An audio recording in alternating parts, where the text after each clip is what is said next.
Starting us off, in at number 10, we have A Terrible Friend. Back in 1941, Theodore Coney landed himself in some financial troubles, so he went to visit an old friend that he hasn't seen in a while. But once he got to the house, it was unlocked, and he realized that no one was home. Apparently he doesn't have any manners because he just decided to let himself in. As we were exploring the house, he came across a small door that led to a tiny room in the attic. He decided to live in there because it was much better than living on the streets in the wintertime. Well, keep in mind that this guy never asked his friend for permission. He would sneak out of his hiding place whenever his friend left the house, and he would shower, cook himself meals and watch TV. But one day his friend caught him in the act, and out of panic, Coney shot his friend to death. But instead of fleeing the crime scene and getting the heck out of there, he went right back to his little room. Eventually the police found him hiding in the attic, and he was arrested for the murder. The worst. In our number 9 spot today, we have the Golden State Killer. The Golden State Killer is one of the most famous serial killers of all time, and he managed to elude police for 30 years. From 1973 to 1986, the GSK was responsible for taking the lives of 13 people, harming 50, and 120 different burglaries all across California. Throughout the investigation process, he used different tactics to both taunt and threaten police and victims, which is just another level of being messed up. If you don't know how this story ends,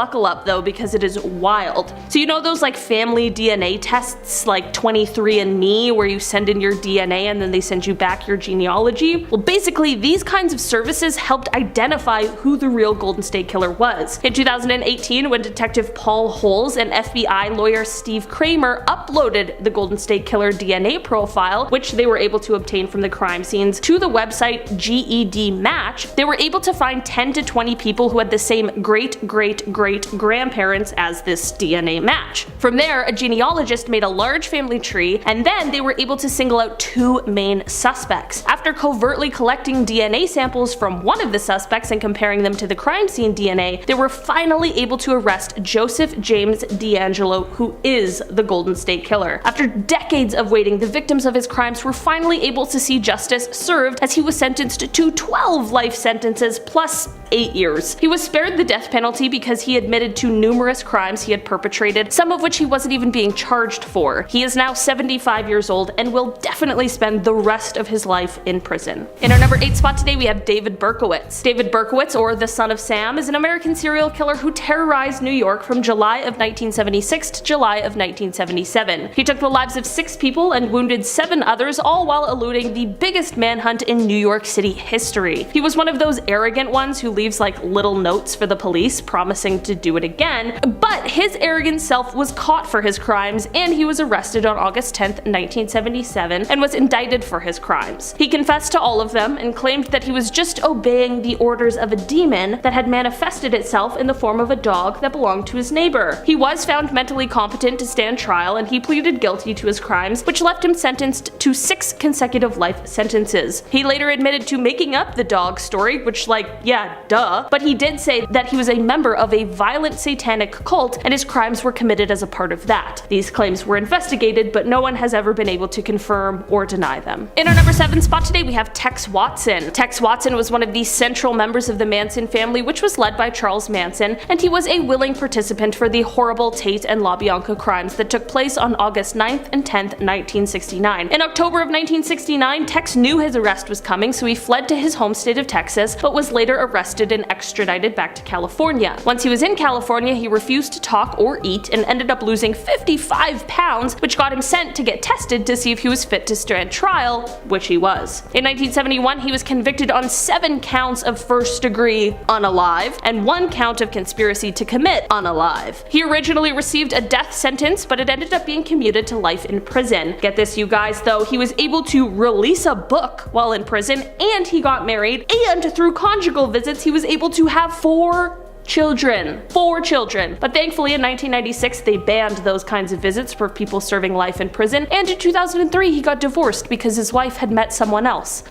I hope so. In our number 6 spot today, we have Scott Erskine. Early in life, Scott began to commit violent crimes against others that I truly cannot even speak about here on YouTube, they're so bad. He spent 4 years in prison for one of these crimes when he was around 17 years old, but when he was paroled after the 4 years, he immediately began committing crimes again. In 1993, Scott invited a woman who was waiting for the bus into his home and ended up holding her hostage for several days. After letting her go, he was quickly arrested and ended up being sentenced to 70 years in prison. This is when he had to submit DNA to a database, and in March of 2001, that DNA was matched when the cold cases of the unsolved killings of Jonathan Sellers and Charlie Keever were reopened. In 2004, a jury sentenced him to death, and 6 days later he was transferred to San Quentin. In an interesting turn of events, Scott did die on death row, but it wasn't due to a scheduled execution. Scott died a couple of years ago in July of 2020 after contracting COVID-19. In our number 5 spot today, we have Charles Ng. Charles' story starts off shortly after he moved to the United States on a student visa. He dropped out after his first semester, and soon after he was involved in a hit-and-run accident. He then tried to avoid prosecution by enlisting in the United States Marine Corps, using false documents that stated his birthplace was within the United States. He was arrested by military police a year later for stealing automatic weapons, and then somehow he escaped custody, headed back toward Northern California, and this is where he met Leonard Lake, who is another real piece of work. Charles did end up going away and serving a bit of time, but it was only 18 months and he was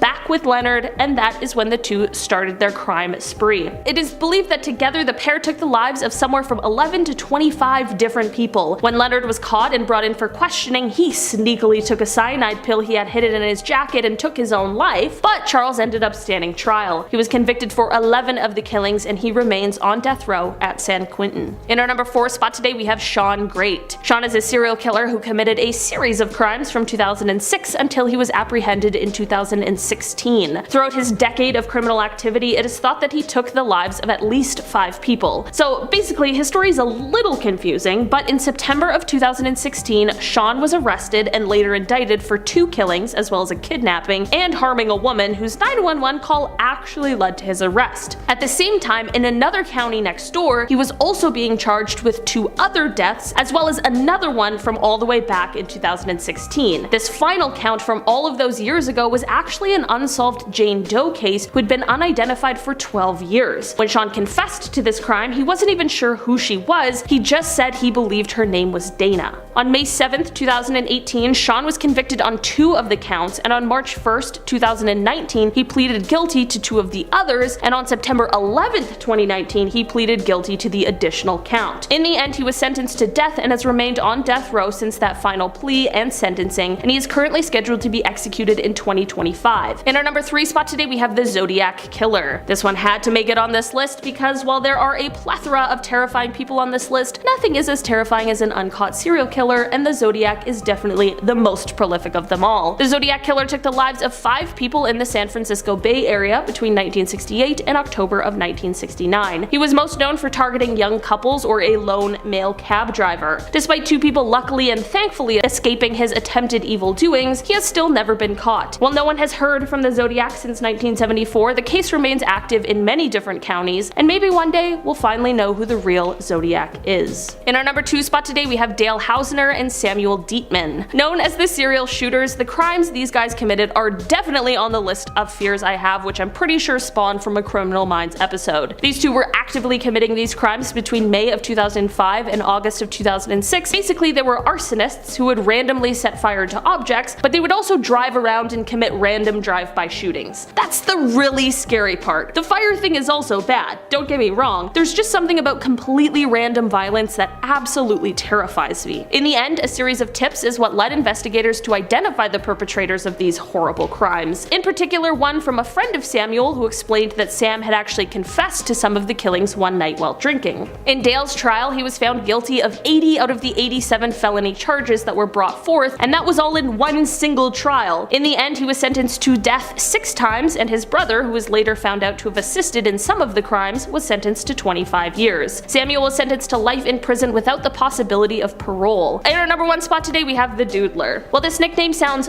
very sweet, it, like everything else on this list, is very sinister. The nickname that this unidentified killer received is due to his practice of sketching his victims before taking their lives. This unidentified killer committed their crimes in the San Francisco area from January of 1974 to September of 1975, and they specifically targeted gay men. It is believed that 14 deaths can be attributed to this killer, while 3 others were injured in the process. Unfortunately, because of the stigma and sensitivity surrounding gay men at the time, the 3 who survived this monster were very reluctant when speaking with the authorities for fear of being outed as a result of it. This has led to there being very little information for them to work with in terms of identifying the man responsible. For a while, there was a primary suspect, but that person has never been officially charged because sadly, none of the survivors felt comfortable enough to testify in court. Starting off this list, number 10 we have Pedro Lopez, who is by any measure one of the most depraved human beings ever to walk the earth. The former car thief was found guilty of murdering 110 young girls in Ecuador in 1983 and confessed a further 240 murders in the neighboring Peru and Colombia. He said at one point he was raping and killing 3 girls a week. Police only believed this guy when a flash flood happened, like the flash flood came in and it uncovered a mass grave. Absolutely insane. Neighbor takes us to number 9. Over in China, a man started to notice that a lot of his food and personal items started to go missing without any explanation. He lived alone and he was always diligent about locking his door. But when he tried to get into his unit, he was locked out of his apartment, so he decided to call the police. When they searched the apartment, they found a hole in the kitchen ceiling that actually led up to the attic of a 3-story apartment building.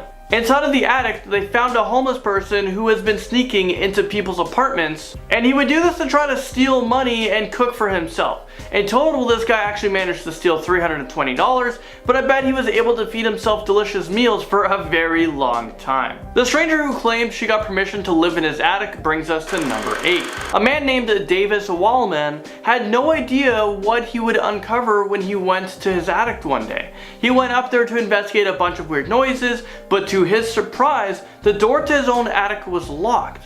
So sadly enough, he decided to knock on the door, but to his surprise, someone actually answered it. Who the heck are you? Why are you in my house? And she keeps kind of going, this is my house. I live here. I've been here for 3 days. Jimmy said I could live here. Jimmy said I could stay here. The homeowner quickly called the police, but the strange house guest managed to pack up her stuff and escape before the police were able to come in. How did she think that this was her house? Didn't she see all the pictures on the wall didn't belong to her? I mean, what a weird woman. Creeping into number 7, we have a crazy ex-boyfriend. Back in December of 2010, a woman was getting pretty worried because strange things started happening in her house, and she was almost positive that her crazy ex-boyfriend was the one responsible. Well, one night she went to plug in her phone, but when she went to get it, her phone was gone. She managed to call the police using a landline, and the police arrived at her house and they were able to find someone in the attic. They found her ex-boyfriend hiding underneath some old insulation. He was living there for a long time, spying on his ex-girlfriend. He took her cell phone to check if she was talking to other guys, and he watched her daily. He was arrested, and as it turns out, this wasn't the first time that he broke into an ex-girlfriend's house without their permission. Is this real life right now? I mean, wow, can this guy not just take a hint? I mean, move on. Download Tinder, maybe you'll meet someone new. But oh wait, you're in prison now, so good luck with that. Unless you can like swipe prison inmates or something. I don't know how the Tinder for prisoners. A food thief is caught in at number 6. I think the only thing worse than having a stranger secretly living in your attic would be if they were also stealing your food. I mean, I hate to go grocery shopping, and if someone stole my food, it means I just have to go grocery shopping more often. I would be pretty upset. I mean, you're already getting free rent. The least you can do is go to the corner store and buy your own damn food. Well, for a man living in Manhattan, he was getting pretty agitated when his food started to mysteriously disappear. I mean, living in Manhattan can't be cheap. So when your expensive food starts to go missing, I'd be pretty upset as well. Which I'm gonna say was a pretty bad idea. Nothing good can ever come from accusing your girlfriend of eating your food. But anyways, I guess he didn't believe her because he set up night vision cameras around his kitchen, and to his surprise, he saw a woman climbing down from the attic and started to make herself a midnight snack.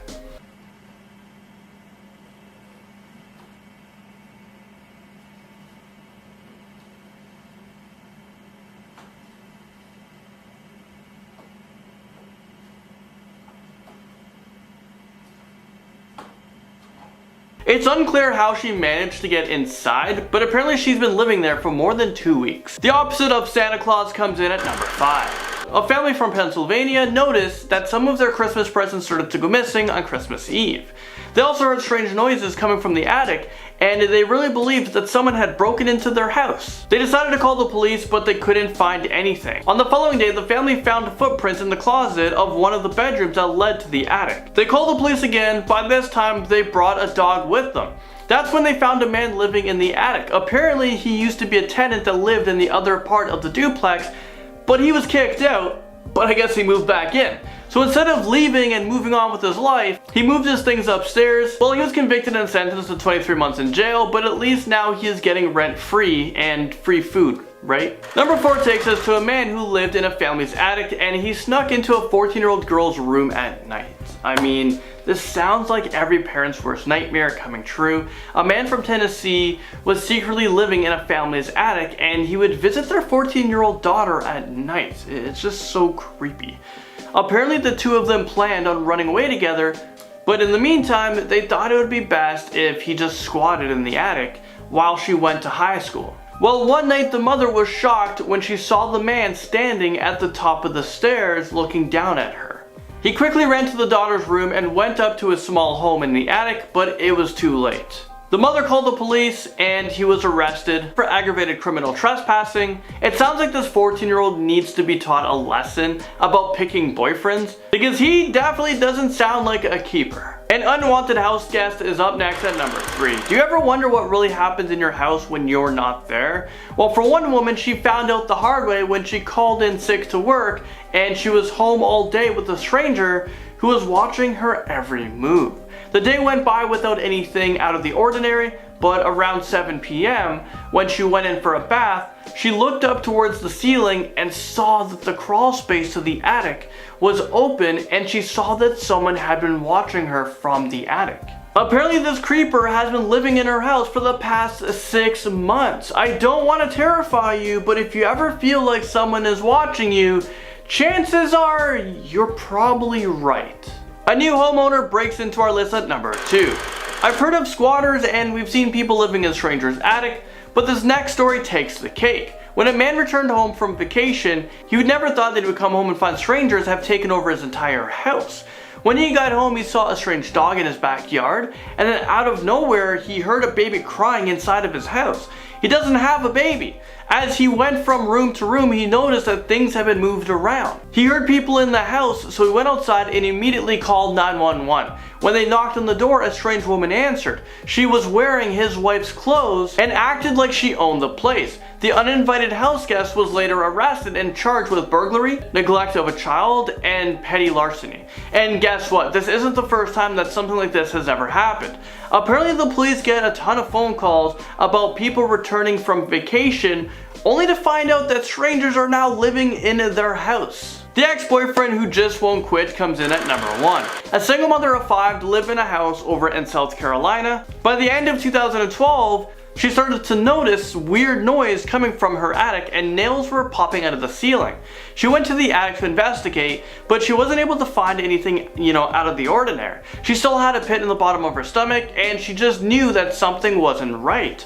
As the days went on, the plaster on the ceiling started to fall off and she kept hearing some strange noises coming from the attic. She took her nephew and she went to look in the attic again. This time she saw her crazy ex-boyfriend hiding in the corner and it looked like he'd been living up there for like almost a month. He obviously fled the scene and police weren't able to track him down. So if you guys are living in South Carolina right now, you might want to check up on your attic, make sure that this guy isn't sleeping there at nighttime. I mean, if I wake up one morning and my Oreos are gone, I'd be pretty upset. Starting off in our number 10 spot, we have Quincy Allen. Quincy Allen is a man who went on a crime spree between July and August of 2002 where he took the lives of 4 people. His crime spree was actually inspired while he was in prison serving time for stealing a vehicle. It was here that a fellow inmate decided to start recruiting others and told him that he could get Quincy a job as a mafia hitman. When Quincy was released, he decided to buy a shotgun so he could start practicing. Man, I really wish he showed this kind of dedication to literally anything else. Quincy Quincy started off this horrific crime spree on July 7th, 2002 by attacking a 51-year-old homeless man who was sleeping at the time. Luckily, this man was able to survive the attack. His crimes continued until he was arrested on August 14th, 2002. After his arrest and trial, Quincy received a sentence of death and is still on death row awaiting execution. His sentencing did not deter him from the criminal life, however, as in 2009, Quincy, along with another inmate, planned an attack on a correctional officer at the prison they both reside at. Quincy was intended to be executed on January 8th, 2010, but there was a stay of execution that was accepted, and as of July 26, 2022, literally just over a month ago, Quincy's death sentence was overturned. Our number 9 on this list, anyone who's wanted, well, the reward for finding them is $20 million. Alright, so anyone who's anyone's who's wanted reward is $20 million. Well, they have to be a pretty freaky fellow. Well, Rafael Caro Quintero, well, he's apparently still wanted by several 3-letter agencies, and also made famous by Netflix's Narcos series. Well, let's take a look at how this dude wound it up on this list. Well, Rafael Caro Quintero, he was born on October 3rd, 1952. Well, he's a Mexican drug trafficker who co-founded the now disintegrated Guadalajara cartel. He founded this with Miguel Angel Felix Gallardo and along with other drug traffickers in the 1970s. He is the brother of fellow drug trafficker Miguel Caro Quintero. He was the founder and former leader of the defunct Sonora cartel. When he was a teenager, Caro Quintero allegedly began to grow marijuana on a low scale at the ranch owned by his brother Jorge Luis. In less than 5 years, Caro Quintero managed to buy several other ranches in the surrounding areas, and he began to amass a fortune. He has been cited as a pioneer, like imagine being the pioneer to like a drug trade in Mexico, and he is described as one of the preeminent drug traffickers of his generation. But if that's not enough, of course there is murder in the mix. Up next, number 8, we have Alexis Flores. He was born in 1975. He is a Honduran fugitive, and that's for the kidnapping and rape and murder of 5-year-old Ariana de Jesus in Philadelphia, Pennsylvania in 2000. Flores is a 487th fugitive to be placed on the FBI's most top 10 wanted fugitives list. So on March 22, 2007, a local arrest warrant was obtained in the Commonwealth of Pennsylvania, and Florence was charged with the murder and various other felonies to go along with that. On the same day, a federal arrest warrant for Flores was obtained in the Eastern District of Pennsylvania, and he was charged with unlawful flight to avoid prosecution. I mean, anyone on this list, if they're caught, they're gonna try to flee. Well, Flores was added to the FBI's top 10 most wanted fugitives list in 2007, and there was a reward of up to $100,000 for just information that would lead to his capture. This was offered by the FBI. A lot of these people on the most wanted list, they're very valuable, which makes it really hard for them to stay on the run because everyone is looking for them. Everyone wants to cash in a big day. Coming in hot, and at number 7 on this list is George Edward Wright. Well, he is wanted for his involvement in a series of crimes dating back to 1962. I mean, this guy has been on the run for a very long time. This guy is no stranger to doing some pretty terrible things. Well, let's check them out and travel back through time. On November 23rd, 1962, Wright and an accomplice who was later arrested shot and killed the owner of a gas station in Wall, New Jersey during the commission of a robbery at a business. On December 13th, 1962, Wright was indicted for the murder. He entered a plea of no defense and was sentenced to prison for a period of 15 to 30 years. Then on August 22nd, 1970, Wright escaped from the New Jersey State Prison in Leesburg, New Jersey. So the state of New Jersey issued an arrest warrant for Wright after he was charged with escape, and on August 26, 1970, a federal arrest warrant was issued for Wright in the United States District Court, District of New Jersey. And then after that, he was charged with unlawful flight to avoid confinement.